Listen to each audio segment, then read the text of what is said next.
Yo he mejorado mucho en matemáticas y sobre todo catalán.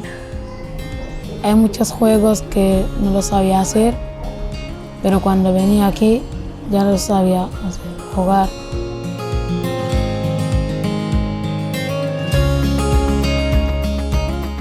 És donar una resposta integral a les necessitats dels infants i les seves famílies per tal de prevenir situacions de risc social, afavorir la conciliació de vida laboral i familiar, acompanyar, sobretot diria acompanyar els infants en el seu creixement personal.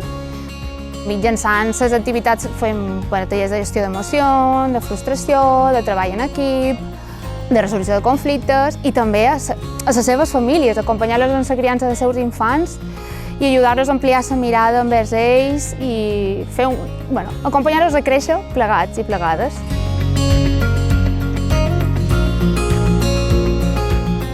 Ha sido un proceso un poquito largo, pero ha llegado a funcionar y sobre todo en las asignaturas también lo he notado muchísimo.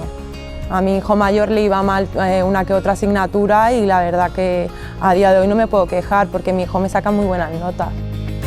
Tenim casos de joves que han estat infants nostres i que ara són voluntaris a les escoles d'estiu.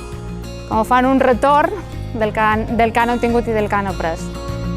Todo cuesta, ¿no? Porque yo estoy sola y a mí me cuesta estar con mis niños y pues que vayan teniendo esa mejoría, pero gracias a las actividades de Espira, pues la verdad que me están ayudando mucho.